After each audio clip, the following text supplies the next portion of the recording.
Good morning mga day, this is your Inday nga Kandingon, a day in my life sa Kandingon, nga piling content creator, ay for dago.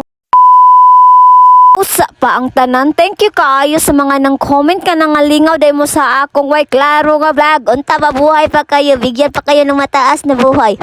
Hindi man ako magtotoo, nga malingaw man day mo sa akong vlog nga way lame. Grabe naman kayo sa akin Okay, too much for that. A day in my life, nga namin sa pobre nga lagay, pero wa magmahay, bahala gamay, basta manghap dos cute ang paduday, manglagong pagmahinay ka ng tapay-tapay. Agay! For today's video, sa dako nagbangag ni nga tumig San Fran kay utangan man, bubayad tas atong utang. Asyalan ba day? Kay hindi naman daw tayo tao kapag hindi tayo mangungutang. Ika nga nila, hindi tayo makakabubutang kung hindi tayo mangungutang. Ay for the go. Susud bang kuno kami diri sa Prince. Mabuti-buti na lang na hindi tinanaw ng guard ang aking bag. Naku po, mahuhuli ang aking 1 milyong kwarta. Hoy kayo, wag kayong magtotoo sa akin. Akala nyo ay nakasweldo na ako namita. Hindi pa in town, hindi ko pa rin ako hanggang ngayon na kwarto ko. Pero ako ay hindi magtatapulan na mag-upload. Gapon ako dito sa Facebook mo. Kahit hindi na nagkaklaro si Bitawan ay klaro in town. Pero padayon tayo diring dapitan, no? Basin pa di ay puhon, mapaldo ta. Ayay ka. Kay Bita, wag seryosohin ito. Lingaw-lingaw lang good. Kay tagsara mo ta makalugsong sa San Fran. So atong sulutin ang oras nga nandito tayo. Isuray sa panagsaning atong mga aero para in town hindi maihas kung magpupunta sila dito, no? Dahil wala pa tayong sweldo ni Mita, so dito na lang muna tayo. Dahil low budget pa ang ating bulsa ngayon, sa next time na lang tayo magpapabukid. Unsa? Magpapasyudad ay. Hindi talaga mababayaran ng kwarta ang kalipay ng ating mga anak. Nangangarap man unta ako na anak ako sa daghang kwarta, pero hindi. The reality is anak ako sa pobreng lagay nga naminiusat sa pobreng nga lagay. Ay, so wala. Pobre tayo eh. Pero kahit ganun pa man tayo ay magsusumikap, baka tayo ay magpapaldo na sunod tuig. Ha? Unsa? Baka naman lang. Ating paninguhaon nga tayo ay makakapera kahit hindi naman ganun kalaki ang halaga. Ang importante ay malingaw ta.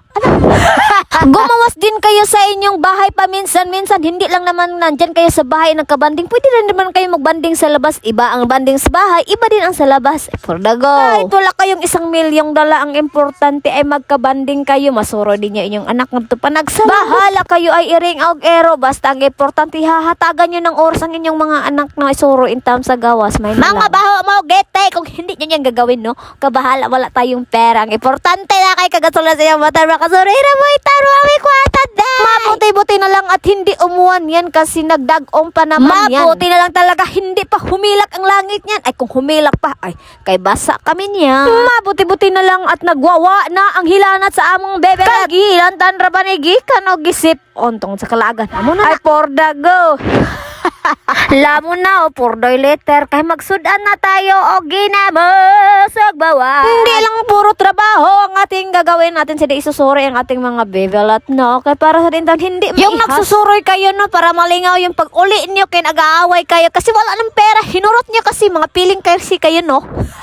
Pero okay lang yan. Ang pera madali lang naman yang makikita. Magtatrabaho ka lang, andyan na yan. Pero yung quality time niya, no? Minsan lang yan. Kaya sulitin yun na talaga. Madam na madam talaga tayo dyan. May pabagbag, pamura, jug na ay kwarta ang gidada. Siyempre dahil nalilingaw og nabubusog naman niya ako mga kapundok banay, sumangunguli na tamintras hindi pa umuwan. Diyo, bahiran ninyo. Kanilang sa kainig makapaldo na ta. Sana mo kaingon ani. Kana lang sa ha. Kainig makapaldo na ta kay tagsa mo kaingana. Cherish lang. Salin lang sa inyo ha, kasunod og mapaldo na ta, tagaan ta tag sa karton. Karton lang haway sulod. Unsa? Yung nagbubutang kayo ng fake news pero ikaw maglalaba ka. Aray mo. Ang ngayrang mag-fake news og may mid. Pero wala. Oh, dito na lang ko. Bye-bye.